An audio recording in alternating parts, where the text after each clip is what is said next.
Good morning আমার পরিবার, চলে এসেছি আবার আজকে আরেকটা নতুন ব্লগ নিয়ে তোমাদের জন্য। পূর্ণতার স্বপ্ন ডেইলি ব্লগে আমার পরিবারকে জানাই অনেক অনেক স্বাগত। তোমরা সকলে কেমন আছো আমার পরিবার? আশা করি তোমরা সকলেই ভালো আছো আর আমরাও সকলে ভালো আছি। তো আজকে সকালবেলায় ব্লগটা শুরু করে দিয়েছি তোমাদের জন্য। তো আজকে হচ্ছে তোমার বৃহস্পতিবার। বুধবার আমি কোনো ব্লগ করিনি, কারণ আমার আগের দিনের ব্লগটা পোস্ট হতে অনেকটা দেরি হয়েছে বলে আমি কোনো ব্লগ করতে পারিনি। তো যাই হোক, এটা তোমাদেরকে সবসময় হয়তো জানাই, একটা দিন করে আমার মিস যায় মাঝে মধ্যেই। আর চলো, এখন সকাল সকাল চা আমাদের খাওয়া হয়ে গেছে। আর এখন এই যে মুড়ি নিয়েছে, একজন উঠে গেছে ঘুম থেকে, বুঝেছো তো, তাকিয়ে আছে। এখনও মুড়ি দিইনি কারণ ঘুমোচ্ছে, ওঠেনি। তো আমি তো চা মুড়ি বিস্কুট খেয়ে নিয়েছি, আর আবার বরমাসের চা খেয়ে টয়লেটে চলে গেছে। তো চলো ওকে একটু মুড়ি দিয়ে দিই, এখন আর ওর অবস্থা, মুখটা দেখবে। হ্যাঁ, আমার তো মুড়ি খাওয়া হয়ে গেছে, তুই খাবি? মুড়ি খাবি? কিরে, এই যে মুড়ি, টিপু মুড়ি খাবে? দেখো মুড়িটা কেমন করে দিয়ে গেছে। দাঁড়া, দিচ্ছে ওলে বাবালে। দেখো মুড়ি খাওয়ার জন্য কিরকম পাগল। আয় আয় আয় আয়, চলে চলে। আচ্ছা, দিয়ে নিচ্ছি তো মা। এই যে খেয়ে এই যে এই তো কত মুড়ি দিয়েছি তোমাকে, এখন খাবে না? হ্যাঁ, খাবে না মা? ওরে বাবা রে, খেয়ে নাও। আছো, এই যে মুই আছো, খাও। নামো, পুকুর থেকে নামো। কিরকম মুড়ি খাচ্ছে দেখো। বুড়ো টেপু, বুলু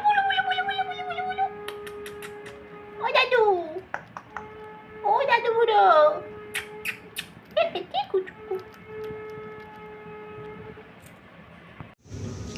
বাইরে না বেশ একটু রোদ দেখতে পেয়ে ভাবলাম কি বালিশগুলো আজকে আবার রোদে দিয়ে দিই, কারণ আমার বড়মশাই না খুব ঘাড়ে ব্যথা হয়েছে। তো অনেক দিন ধরে ভালো করে রোদে তো দিতে পারছি না। রোদ তো ওঠে ঠিকই, কিন্তু আবার চলে যায়। তো ছাদে যেহেতু দিয়ে আসে, মানে ছাদে যেহেতু যাই না খুব একটা, দিয়ে আসা হয় না। ভাবি কি ছাদে দিতে গেলে যদি আবার হঠাৎ বৃষ্টি নেমে আসে, তখন বারবার ওই ছাদে ওঠা নামা করতে না খুব সমস্যা হয়ে যায়। দেখা যাবে হয়তো ছাদে উঠতে গিয়ে আমি সিঁড়িতে পড়েই গেলাম। এই জন্য আমি ছাদে না দিয়ে নিচেই দিয়ে দিই, যাতে আমার সুবিধা হয়, যে চোখের সামনে দেখতে পাবো বৃষ্টি আসলে তাড়াতাড়ি করে তুলে নিতে পারবো। তো ওই জন্য আমি একটুখানি বালিশটা লোটে দিয়ে দিয়েছিলাম। আর তারপরে ঘরে এসে ভাবলাম বিছানাটাও ভালো করে পরিষ্কার করে নিই। আর আজকেও অফিস যায়নি, কারণ শরীরটা ভালো ছিল না বলে অফিস যেতে পারেনি। সকালবেলা উঠে গেছিলো যাওয়ার জন্য, কিন্তু তারপরে হঠাৎ করে বলছে আমার না ভালো লাগছে না। তাই আমি বললাম তাহলে ফোন করে দাও, কী করবো, শরীরটা যখন খারাপ লাগছে। তো যাই হোক, যেতে পারলো না আজকে ওর শরীরে ট্রাভেলের জন্য, ওই ঘাড়ে ব্যথার জন্য। আর বিছনাতে জানো তো আমার না তোষকের উপর না পিচবোর্ড পাতা আছে, তো ওটা সরে গেছিলো অনেকটা। তো ওগুলোকে সরিয়ে ভালো করে আবার চাদর তুলে অন্য চাদর পাতলাম পেতে, তারপরে ঘরটাগুলোকে পরিষ্কার করে নিচ্ছিলাম। যে ঘরটা পরিষ্কার করে নেওয়ার পর তারপরে গিয়ে রান্নায় হাত দেবো। তো আজকে ও যখন বাড়িতে আছে তো একটু রান্না করতে হবে। আমি ভয়েস দিচ্ছি, দেখো এখন কি জোরে বাজ পড়ছে, খুব বৃষ্টি হচ্ছে। তারপরে এই যে ঘরটারগুলো ঝাড় দিয়ে ভাবলাম যে তার মধ্যে আবার আমার মেডিসিনটাও খাওয়া হয়নি, দেখো মেডিসিন খেয়ে নিয়েছি। তোমাদেরকে বলেছি তোমার প্রেশার হাই, তো প্রেশারে হাইয়ের জন্য আমাকে 2টো করে ওষুধ খেতে হয়, একটা সকালে একটা রাত্রে। টাইম মেনটেন করতে পারি না, মাঝে মাঝে প্রেশার ওষুধ খেতে অনেক দেরি হয়ে যায় আমার। বেরিয়ে পড়লাম বাইরের, কলে জল চলে এসেছে। এবার কলে জল চলে আসলেই যদি টাইম করে কাজগুলো না করে নেওয়া হয় না তো খুব অসুবিধে, কারণ জল তো টাইমের। সেই ফাঁকে আবার দেখো খাবারও বানিয়ে নিয়েছি, সকালে টিফিন চাউমিন, তো আর আমি মিলে খেয়ে নিলাম। খাবার পরে তারপরে ভাবলাম যে শাক ছিল, জানো তো সেদিন বলেছিলাম না মূলো শাক একটু ওর জন্য নিয়ে রেখেছিলাম, যেদিন ফুলকপি কিনেছিলাম, তো ওটা ফ্রিজে আমি রেখে দিয়েছিলাম। শাকটা খুব ভালো আছে, কিন্তু তো সুন্দর করে কাপড়ের ব্যাগে আমি রেখে দিই, তো ভালো ছিল। তো শাকগুলো কেটে নিচ্ছি, কারণ ও খুব মূলো শাক ভাজা খেতে ভালোবাসে, মূলো শাকের পাতা বাটা খেতেও খুব ভালোবাসে। তো ওগুলো করে মানে অল্প অল্প করে ঘরের কাজ করছি, আবার বাইরে এসে কাজ করছি। জামা কাপড়গুলো কিছুক্ষণ ভিজিয়ে রেখেছিলাম, তারপরে এসে কাচতে বেরিয়ে গেছি। তো কেচে নিলাম, কেচে নিয়ে সব ভালো করে কেচে নিই, তারপরে সব মেলে দেবো। তো তোমরা সাথে থাকো, দেখতে থাকো।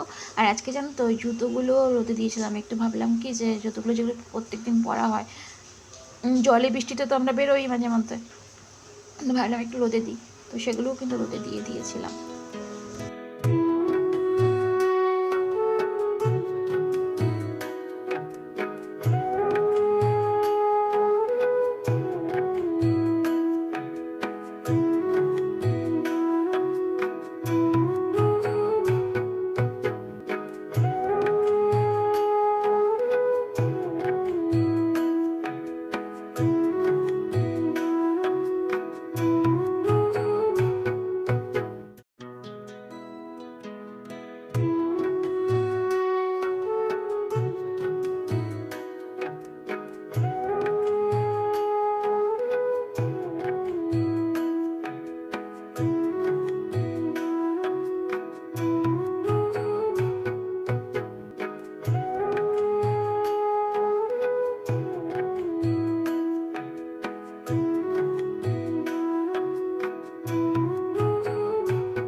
বাইরে কাপড় কাচতে যাওয়ার আগে আমি আগে ভাত বসিয়ে নিয়েছিলাম, তো সেই ভাত তো মোটামুটি হয়েও গেছে। দেখো আমি ভাত উপর করে নেব, আর ভাতটার জন্য না একটা টেনশন থাকে যে এই যদি গলে যায়, তো তাড়াহুড়ো করে কেচে নিই সব মেলে।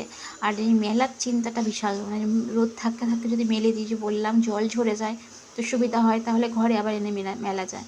আর যদি পুরো ভেজা থাকে জামা কাপড়গুলো না খুব অসুবিধা হয়, ভেজা জামা কাপড়গুলো বেশি ঘরে মেলাও ঠিক নয়। আমি একটা বারান্দায় মানে যেখানে রান্না করি সেখানে একটা দড়ি টাঙিয়েছি, আর একটা এক্সট্রা, টোটাল 3খানা দড়ি আছে আমার রান্নাঘরে। তাড়াতাড়ি করে রান্নাগুলো সেরে নিচ্ছিলাম। এই যে ডাল সম্বার দিয়ে দিলাম, আর দেখবে শাক কেটেছি কয়টুকুনি হয়েছে, শাকটাকে কুচো কুচো করে কেটে তারপরে নুন দিয়ে চটকে রেখেছিলাম। তো শাকটাকে কি বলো তো, আজকে রসুন ফোড়ন দিলেও খেতে চায় না, ওর জন্য শুকনো লঙ্কা কাঁচা লঙ্কা আর একটু কালো জিরে ফোড়ন দিয়ে আমি শাকটা ভেজে নিয়েছিলাম। তো খুব ভালো লেগেছিলো জানো তো শাকটা, মানে মূলো শাক এবছরই প্রথম খেলাম, এত সুন্দর লাগছে মূলো শাক ভাজাটা। মানে ভালো লেগেছিলো মূলো শাক ভাজা দিয়ে ভাত খেতে, আজকে দারুণ লেগেছিলো। রান্না করার ফাঁকে চলে গেলাম ঘরের মধ্যে ঘর মুছতে। এবার ঘর মোছার সময় দেখবে একটা ঘটনা কি ঘটেছে, তোমরা দেখো। হ্যাঁ, আমি যখন আমার ভিডিওটা পরে দেখছিলাম না তখন খুব হাসছিলাম, কারণ এই যে ঘর মুছতে মুছতে হঠাৎ যেন মনে হলো যে বৃষ্টি এসছে, আর আমি দেখো কি দৌড়বো, এমন দৌড়েছি দেখার জন্য যে বৃষ্টিতে যদি সব ভিজে যায়, কারণ অনেকটা শুকনো হয়ে গেছিলো। আমি এই ভিডিওটা যখন এডিট করছিলাম না তখন দেখছিলাম, তখন দেখে আমার হাসতে হাসতে একদম অবস্থা খারাপ হয়ে যাচ্ছিলো। তো সাথে তোমরা থাকো, দেখতে থাকো আমার কাজকর্মগুলো।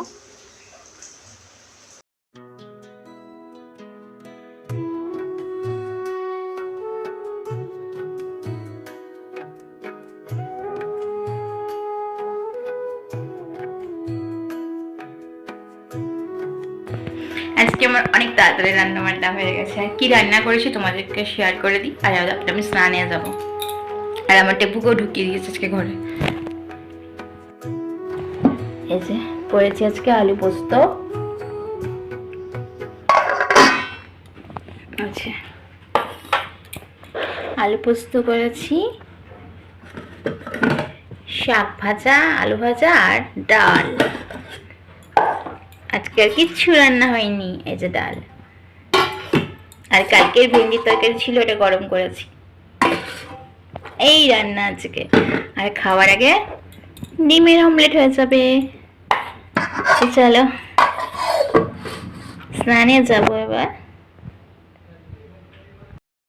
যেহেতু সবজি সব বারণ, তো তো কি রান্না করব, তো ঘরে যা ছিল তাই রান্না করেছি। তো পোস্তটা অনেকদিন খাওয়া হচ্ছে না, আজকে একটু পোস্ত করলাম। বাইরে জামা কাপড়গুলো সব মেলা আছে, স্নান টান করে এসে ঠাকুরকে পুজো দিয়ে তারপরে তুলবো।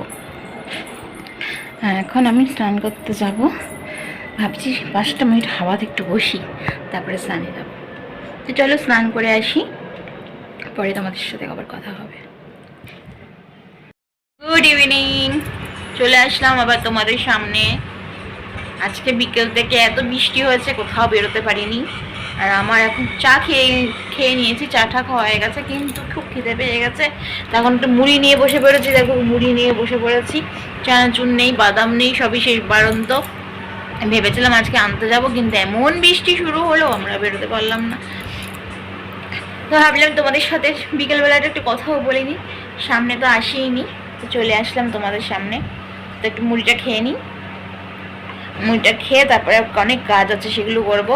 আর বৃষ্টিতে বেরিয়েই আমাকে তো বাইরে বেরিয়ে তো বাসন মাজতে হয়, কারণ বাথরুমটা বাইরের দিকে, যেখানে বাসন মাজি। এবার বৃষ্টি পড়ছিল প্রচণ্ড, সেই অবস্থাতে গিয়ে বাসন মেজে এসেছি। অল্প অল্প মাথায় একটু জল পড়েছিল, ভালোই লাগছিল। তারপরে এসে চা করলাম, চা খেলাম। আমার চোখগুলো দেখেছো, খুব ঘুমিয়েছি জানো আজকে দুপুরবেলা, খুব ঘুমিয়েছি, খুব খুব খুব খুব খুব ভীষণ ঘুমিয়েছি। চোখটা ফুলে গেছে না, দেখো কেমন চোখ ফুলে গেছে। এখনো চুল টুল কিছু বাঁধিনি, বাঁধবো একটু পরে বাঁধছি। মুড়িটা খেয়ে নিই, খুব খিদে পেয়েছে তো, মুড়ি খেয়ে নিই। খেয়ে আর কি বলো তো, এত বৃষ্টি হয়েছে যে ভেবেছিলাম একটু চপ খেতে, মানে বৃষ্টি বৃষ্টি পড়ে দেবে চপ খেতে ইচ্ছে করে, কিন্তু এত বৃষ্টি হচ্ছে না, বাজ পড়ছে, বৃষ্টি পড়ছে, কে যাবে এত দূরে কি চপ আনতে। ও যা আছে তাই খেয়ে নিই। চলো খেয়ে পরে আবার তোমাদের সামনে আসছি। রাতের জন্য আলু কেটে দেখো আলু ভাজা বসিয়ে দিয়েছি।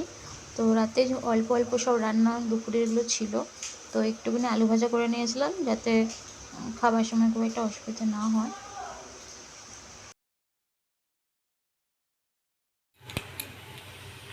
আলু ভাজা বসিয়েছি, আর এখানে পরোটা করা হয়ে গেছে। আর রাত্রের এখন খাবার পুরো রেডি, পরোটা, আলু ভাজা, আর দুপুরের পোস্ত আর ডাল আছে, আর আমার ভাত আছে। তো রাত্রে খাবার হয়ে গেল। তো আমরা এখন তো খেতে অনেক দেরি আছে, 12:30 1টার আগে আমাদের খাওয়া হয় না।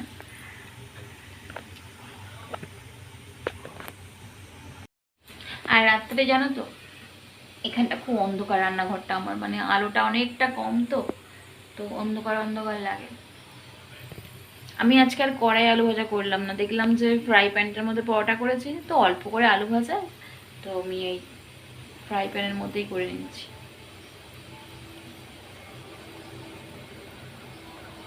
তো আজকে ভিডিওটা আর বড় করছি না, যা করেছি সারাদিন। তো এই ভিডিওটা এখানেই শেষ করে দিই। তো রাতের খাবার তোমাদের বলে দিলাম। আর এই যে এটার মধ্যে আছে পরোটা, দেখিয়ে দিই তোমাদের, খুলতে চাই না, 1 মিনিট। এই যে পরোটা, 4টে পরোটা করেছি ওর জন্য। তো তোমাদের কাছে শেয়ার করে দিলাম রাতে কি দিয়ে খাচ্ছি, পরোটা, আলু ভাজা, একটুখানি আলু পোস্ত আছে, ডাল আছে, হয়ে যাবে। তো চলো আজকের ভিডিওটা এখানেই শেষ করি, আবার চলে আসবো অন্যদিন অন্য কোনো ব্লগ নিয়ে। তো তোমরা সকলেই ভালো থেকো, সুস্থ থেকো। আজকের মতন tata, bye bye, good night.